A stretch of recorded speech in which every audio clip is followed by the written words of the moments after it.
Comment se faire sa place dans ce grand océan qu'est LinkedIn? En 2025, LinkedIn est toujours la plateforme idéale pour partager un message et se créer une audience. On a donc reçu Ruben Tayeb qui en plus de 6 ans a exploré ce réseau sous tous ses angles et aide désormais les entrepreneurs à augmenter leur chiffre d'affaires grâce à leur contenu. Voici ce dont on a parlé. Il va falloir que tu optimises ta photo de profil, ton nom, ton prénom, ton titre. Le titre, c'est ta pub. C'est présent partout sur LinkedIn où il y a ton nom, ton prénom et ta photo de profil. Un bon titre, c'est quelque chose qui définit ce pourquoi ils vont venir te suivre et quelle typologie de contenu je vais avoir. Par exemple, moi, c'est un conseil LinkedIn par jour, abonne-toi. Il faut aujourd'hui créer du contenu avec une énorme valeur ajoutée. Autrement dit, il faut déconstruire aujourd'hui ce pourquoi les gens nous achètent quelque chose et donner partie par partie des exemples, des cas d'études, tu vois, de choses qui ont extrêmement bien fonctionné. Il faut que j'aille interviewer des gens pour comprendre c'est quoi les sujets. Une fois que j'ai les sujets, je prends ces sujets-là, je les mets soit sur des notes, soit sur Notion. À chaque fois que je pense à un sujet aussi ou que j'ai une interaction avec toi, je note le maximum de détails. Et une fois que j'ai sélectionné, je commence à rédiger. Je développe chaque idée, j'enlève tous les mots qui vont pas, les mots qui vont bien, j'y accroche un visuel aujourd'hui et ensuite je publie tout le process de A à Z. Ça suffit pas, bien évidemment. Moi, depuis que j'ai fait ça, je fais des millions de vues, je fais des centaines de leads. Pour donner un chiffre, en 10 jours, je dois être à 2 millions de vues, tu vois. 89 leads générés et chiffre d'affaires, tu vois.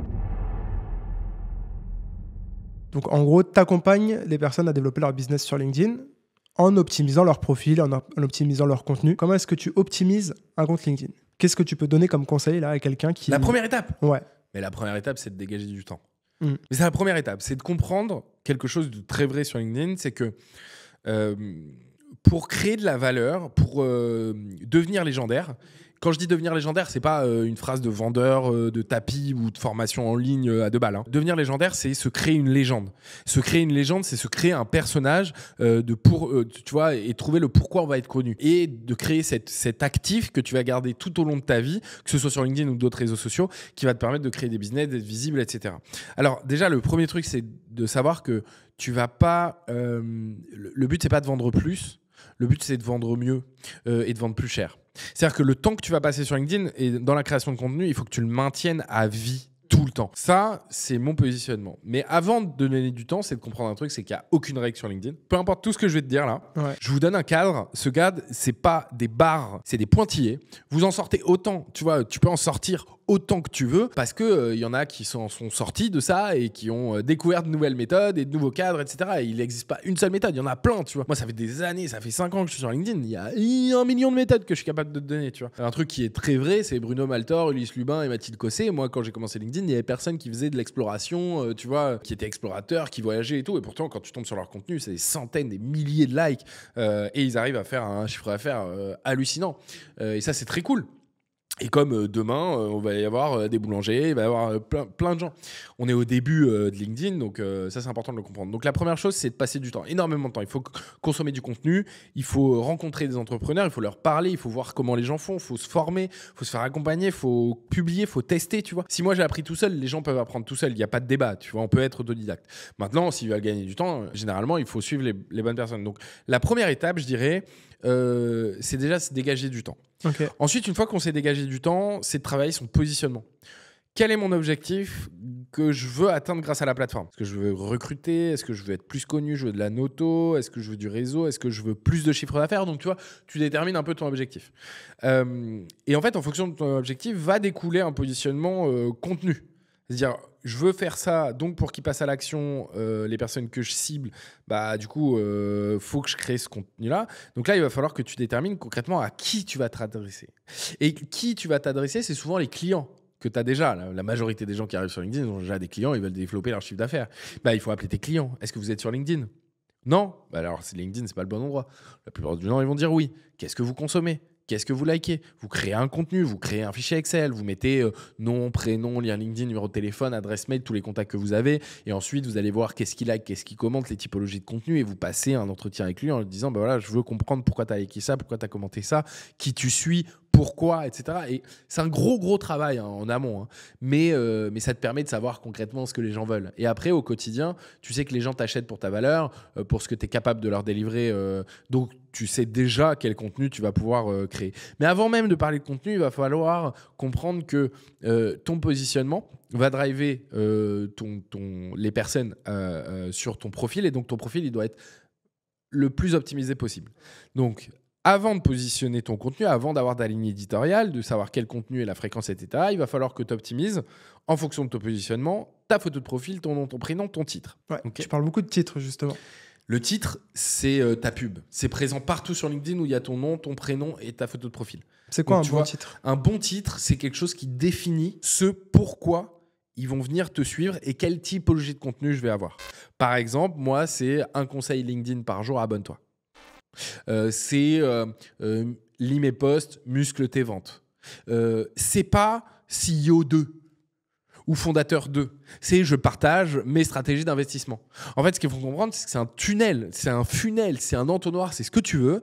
En tout cas, ton contenu, ton titre, en fait, va être découvert en premier lieu par rapport à ton contenu. Parce qu'on va avoir ton contenu, ton titre, ta photo de profil, ton nom, ton prénom. Donc, c'est très court, c'est résumé en quelques mots. Qu'est-ce que les personnes vont voir comme contenu en s'abonnant à toi? Un titre, c'est pas un statut. Non. Bah non, ton poste, ton job, c'est dans ton profil. Ou alors tu le mets à la suite de dans ton titre, tu le mets à la suite de la proposition de valeur de contenu que tu proposes. Ouais. Ouais. Ça, c'est une erreur que font beaucoup de personnes, j'ai l'impression. Bah, tout le monde, quasiment. Ouais. C'est les codes, tu vois. On veut faire comme tout le monde. Il y a d'autres erreurs que les gens font dans l'optimisation du profil? Les classiques. L'optimisation du profil, ça va être la bannière. Il y a beaucoup de gens qui ne l'exploitent pas, qui ne font pas une belle bannière, alors que franchement, ça coûte entre 10 € sur Upwork pour un Indien qui te le fait pour pas grand-chose, jusqu'à 300 € pour un Français établi qui fait des trucs magnifiques. Tu vois. Ça, la bannière, personne ne l'optimise, et pourtant, c'est essentiel. Ce qui a une fonction fatigue aux visites de profil. Et donc, on va voir tout de suite la bannière avec... c'est le premier élément graphique qu'on voit. Ensuite, la photo de profil. Il y a beaucoup de gens qui ne vont pas faire un shooting pro. Faites un shooting pro, ça coûte 50, 100 €. Tu vas sur Mal, tu prends quelqu'un 2 heures, tu vas chez lui quasiment. Enfin, vas-y. Et après, tu montes en gamme. Une fois que tu as ton shooting pro, tu peux monter en gamme et faire un vrai shooting photographe. Il y a Emma Volontier de Founders Agency qui fait des shootings pro incroyables, qui coûtent un peu d'argent, mais c'est la photo que tu vas réutiliser partout. Dans la presse, dans les médias, dans les podcasts, dans les posts que les gens vont partager toi. Enfin bref, c'est un investissement nécessaire sur WhatsApp, sur Insta, sur Facebook. Tu vas l'utiliser partout, tout le temps. Donc autant en faire une professionnelle. Le titre, beaucoup de gens mettent leur post ou des trucs dont on s'en fout complètement. Il y a une erreur fondamentale, personne ne met de lien sur son profil. Un lien dans la sélection ou un lien sur le profil directement en dessous du nom-prénom. Il y en a beaucoup qui te disent putain, je génère pas de lead, je fais pas de résultats, c'est la merde. Frérot, t'as pas de lien.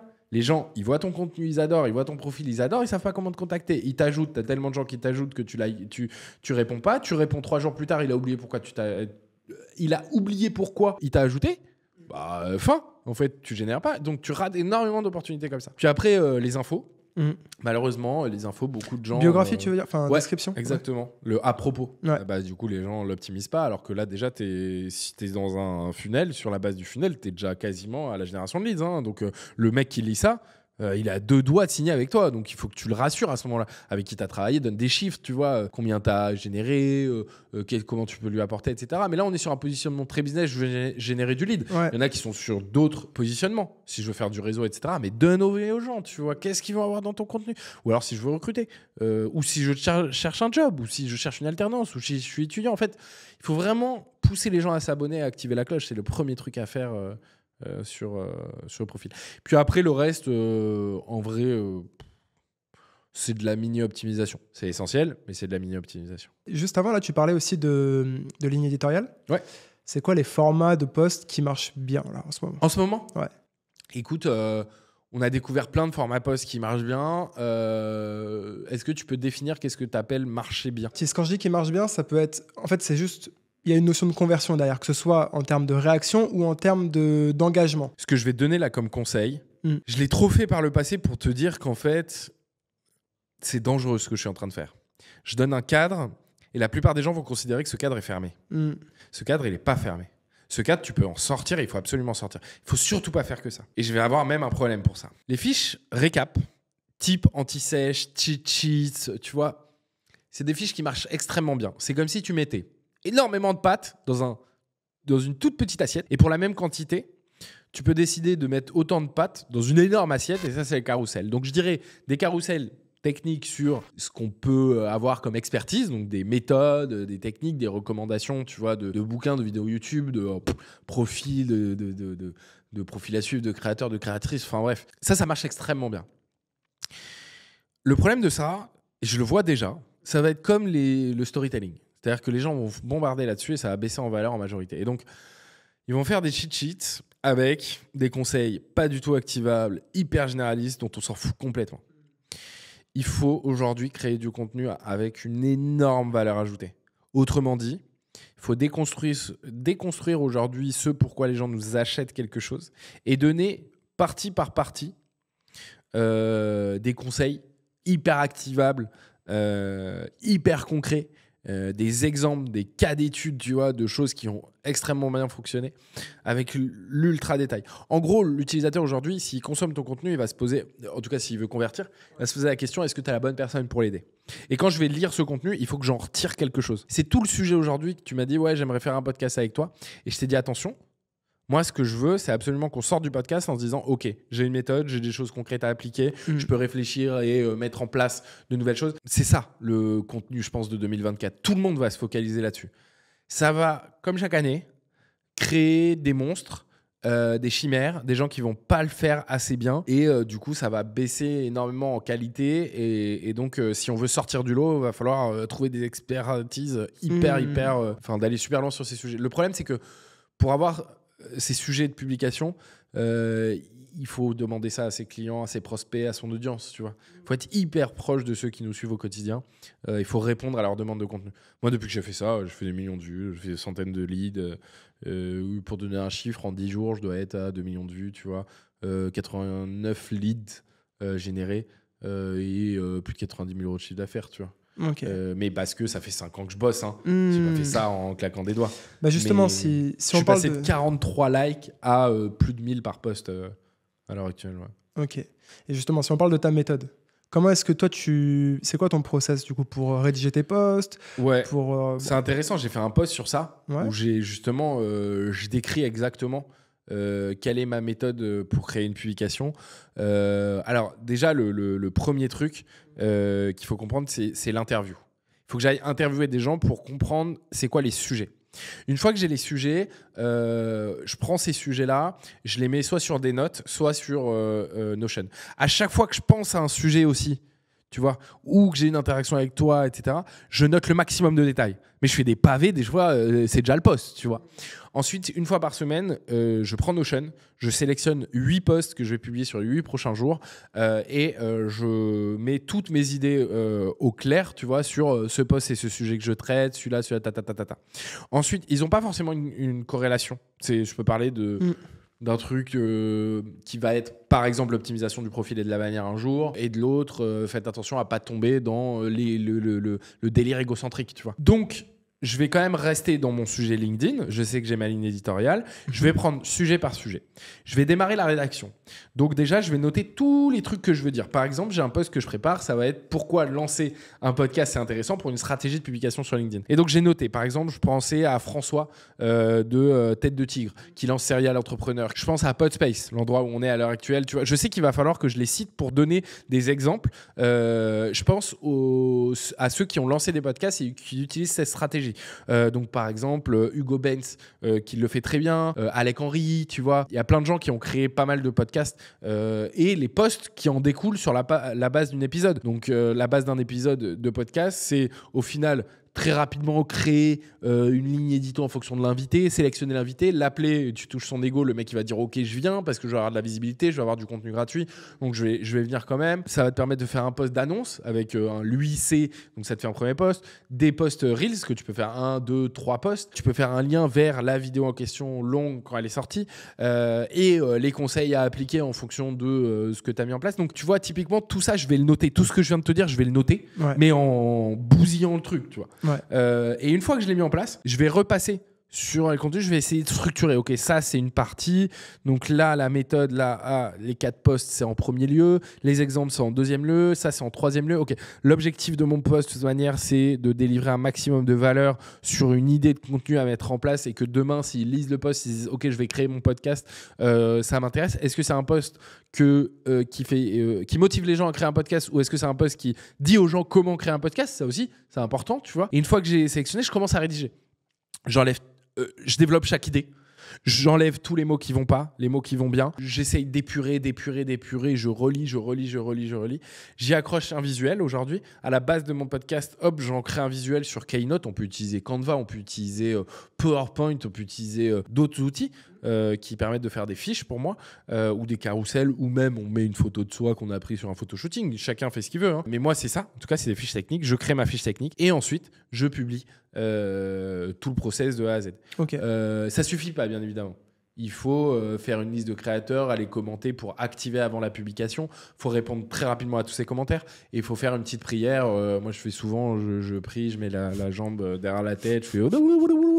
Et après, normalement, ça marche, ça fait des likes ou pas. Ouais. Mais ça, c'est le dieu de l'algorithme qui va décider si ça a fonctionné ou pas. T'as testé des outils comme, sans forcément citer de nom, mais t'as testé des outils qui rédigent les posts? Ouais, alors t'as Magic Post ou Redactai qui sont de très très bons outils pour t'aider, qui sont basés sur des idées de sujets. Tu peux prendre une vidéo de YouTube, la copier-coller et ça te rédige quelque chose. Tu peux aussi copier des styles de créateurs LinkedIn. Ça coûte entre, je dirais, 25 et 50 balles par mois, tu vois. Ça te permet tout simplement d'écrire plus rapidement tes posts LinkedIn. Je les ai testés. Ouais. J'avoue que j'ai eu une préférence pour Redactai comparé à Magic Post, mais les deux sont au même moment, tu vois, de vie. Donc c'est des outils d'intelligence artificielle. J'ai testé aussi ChatGPT, mais ça nécessite trop de compétences en prompt engineering, c'est-à-dire de savoir exactement comment demander de la bonne manière, de la bonne formulation à la machine. Et j'ai acheté plein de formations sur le sujet, mais j'avoue que ces deux outils, ça te permet de gagner énormément de temps, même si au final, ça coûte cher aussi. Tu les utilises au quotidien ou pas? Non, parce que moi, ça fait 5 ans que je suis là, j'ai déjà mon style. Le créateur dont je m'inspire le plus, c'est Ruben Acid. J'adore la façon dont il a, très direct, très carré, pas un mot de plus, pas un mot de travers, une méthode hyper efficace. Et on le suit pour soi. Et en même temps, il fait ça en donnant un peu son expérience, tiré de son expérience. Donc, il construit aussi sa brand, sa marque aussi personnelle. Je recommande de les utiliser. Pour ceux qui débutent. Pour ceux qui débutent, même ceux qui n'ont pas le temps. Mais attention, ça peut devenir très rapidement impersonnel. Et aujourd'hui, il faut quand même leur dire qu'on veut de la technique. Et la technique, elle est basée sur sa propre méthode. Donc, il faut quand même l'alimenter beaucoup. Ça permet de gagner énormément de temps. Moi, je ne le fais pas. Je le fais moi-même. Mais parce que j'adore le faire aussi. C'est un plaisir, tu vois. Mais c'est vrai que j'en ai testé. Et putain, c'est bluffant. Ok. Et tu parles justement de gagner du temps. Tu utilises aussi des outils pour planifier tes posts à l'avance? LinkedIn, tu as un outil de planification. Ouais, tu publies directement sur LinkedIn. Le seul problème, c'est des fois, je suis un peu en retard sur le jour même, donc tu peux pas planifier. Sauf qu'une heure après, je crois que c'est 1 heure ou 2 heures max après. Et alors, c'est vrai cette idée, je sais pas si c'est une idée reçue ou pas, justement, qui est que tu peux pas publier, enfin, que c'est pas une bonne idée de publier, par exemple, le vendredi à 21h. Ou alors, ça n'a pas vraiment d'influence sur l'algo? Je pense pas que ça soit une question de... On publie le soir, parce qu'encore une fois, il n'y a pas de règle sur LinkedIn. Je peux te citer plein de personnes qui publient à 1h35 du matin et qui font des centaines de likes, voire même des milliers, voire des dizaines de milliers. Donc non, en fait... Après, c'est sûr que... En fait, l'algo, c'est 5% de ta réussite. Voilà. Le reste, c'est le fond. C'est-à-dire que tu peux respecter toutes les règles de l'algo. Si ton contenu, c'est pour dormir, il faut s'allonger dans ton lit et se mettre en pyjama, éteindre les écrans à 21h, on s'en fout. Par contre, si c'est des exercices de respiration en amont, tous les conseils de choses à ne pas faire pendant la journée, ne pas manger de sucre juste avant de dormir, ne pas être trop excité, faire son sport plutôt le matin pour être un peu fatigué, mettre des horaires, traquer ça avec des outils, etc. Tu as du fond, tu as quelque chose d'actionnable. Ouais, là, c'est intéressant. Donc, si c'est quali, l'algo, il suit, quoi. Bah, en fait, l'algo, de toute façon, il suivra toujours. Mais moi, par exemple, il y a un post, je me suis dit, putain, je l'ai édité 3 minutes après avoir le posté 4 fois d'affilée ou 5 fois d'affilée. Et après, je l'ai réédité 1 heure après. Bon, il a fini à 500 likes. Alors qu'en vrai, en fait, c'est la qualité de ton contenu, tu vois. C'est vraiment ça qu'il faut voir. Et puis, des fois, tu as de la chance, des fois, tu n'as pas de chance. Ça dépend. Mais s'il est bon, ton contenu, il marchera. Et s'il marche pas, tu le republieras quelques jours après. Puis il faut pas mettre d'ego non plus, je pense, à travers ça. Genre à se dire ça a pas marché, donc c'est pas quali. C'est pas forcément le cas. Tu peux trouver un contenu qualitatif, mais qui suit pas forcément une forme, une structure. Et du coup, il plaît pas forcément. Il n'y a pas de règle. Et encore une fois, c'est un long chemin. Moi, les programmes d'accompagnement, programme de coaching, qui est un programme d'accélération LinkedIn, pour ceux qui ont déjà mis un pied dedans, mais qui veulent commencer à courir et dans le bon sens, vers la bonne direction, si tu veux, je le fais sur 6 mois. Pourquoi je le fais sur 6 mois? C'est parce qu'en fait, c'est comme tout, tu vois. Si tu joues au casino, tu vas mettre des tickets dans la machine. Mais si tu joues que 10 fois, et tu joues 10 fois avec tes gains en appuyant sur 10 fois le bouton, tu auras des stats beaucoup plus aléatoires que si tu joues 1 million de fois. Tu vois. Donc en fait, le but, c'est quand même d'avoir une suffisamment grande fréquence de publication, une fois par jour, etc. Et une régularité à toute épreuve. Ça, c'est le master. Et donc, moi, ça fait 5 ans. Je peux te dire que j'ai eu des hauts, des bas, des très hauts, forcément. Mais faut continuer, faut rien lâcher. Et après, tous les likes ne se valent pas. Ça, faut le comprendre. Un like d'une cible n'est pas le like d'une personne qui va aimer l'histoire qu'on raconte. J'ai fait 2 millions de vues avec un post de burn-out 2 fois d'affilée, sous 2 formats différents. Ça ne m'a pas rapporté de likes. Et même les gens que ça m'a rapporté, ce pas des gens avec qui j'ai envie de bosser, en fait. Ils ne me ressemblent pas, tu vois. Voilà. Ce podcast est sponsorisé par Crisp. Crisp est une plateforme française permettant aux entreprises de créer des liens de proximité avec leurs clients. Grâce à une suite d'outils rendant les équipes plus productives et les clients plus heureux, le logiciel facilite ainsi la gestion de la relation client. Crisp vous assure donc que chaque client ou prospect se sente entendu et aidé en un rien de temps, à n'importe quelle heure et sur tous vos canaux de communication. Et voici ce qui rend Crisp vraiment différent. Une bombe de valeur pour toutes les entreprises, qu'elles se lancent ou qu'elles soient déjà établies, grâce à des tarifs adaptés à tous les besoins, un niveau de personnalisation hyper poussé pour tous les secteurs d'activité, des modèles d'intelligence artificielle sur mesure et un support client en français avec une réactivité de folie. Alors si vous souhaitez transformer votre expérience client pour en faire un avantage concurrentiel, cliquez sur le lien dans la description et démarrez votre aventure avec Crisp. Pour parler maintenant du coup des tunnels de vente dont on discutait tout à l'heure, y a un truc que j'ai bien aimé aussi dans ton approche, c'est que tu vois pas l'audience comme une communauté. Tu vois ça comme tu vois comme la communauté comme une partie de ton audience, mais c'est pas parce que tu as une grosse audience que tout le monde fait partie de ta communauté. Et ce que tu aimes bien faire, si j'ai bien compris, c'est rediriger ton audience LinkedIn vers des réseaux sociaux qui sont plus fermés, comme WhatsApp ou Discord, et tu vois vraiment ça comme ta communauté.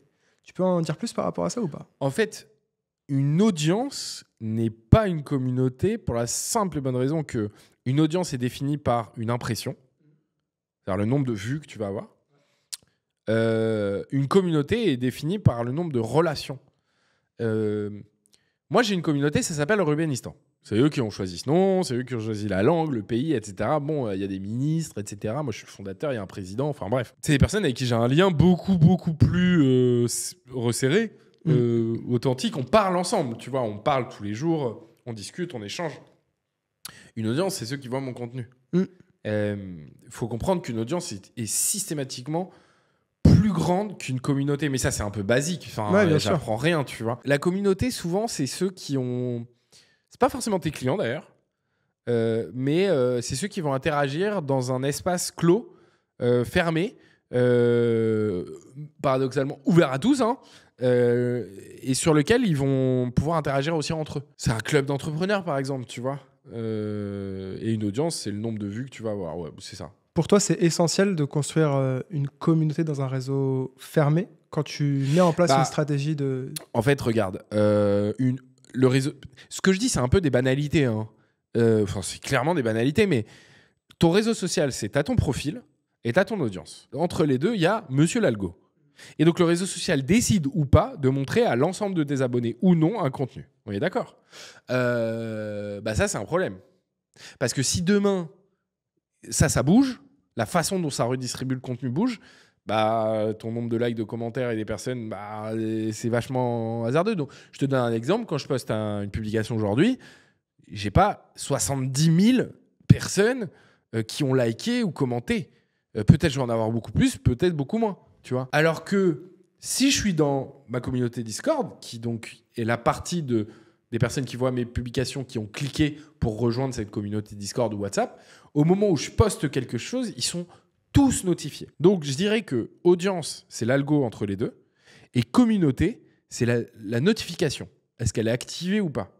Tu as forcément quelque chose d'un petit peu plus personnel dans ta communauté. Il y a une raison pour laquelle ils ont rejoint cette communauté. Donc, pour un créateur de contenu ou pour une entreprise, ce qui est important, ou même pour un indépendant, c'est d'éviter au maximum qu'il y ait cet algo entre les deux et de convertir systématiquement les gens vers une audience vers une communauté. Donc, convertir systématiquement cette audience vers une communauté de manière à casser cette barrière.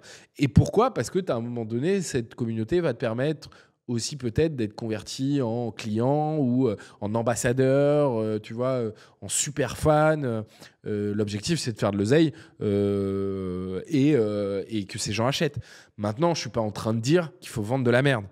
Il faut vendre quelque chose qui va leur permettre. Mais ça, le bon produit, c'est pas mon sujet. Ça, moi, aujourd'hui, j'apprends pas ça. J'apprends du marketing, j'apprends du growth, j'apprends de l'acquisition. J'apprends pas d'avoir comment faire un bon produit. Je pourrais, mais ça, à la limite, c'est leur rôle.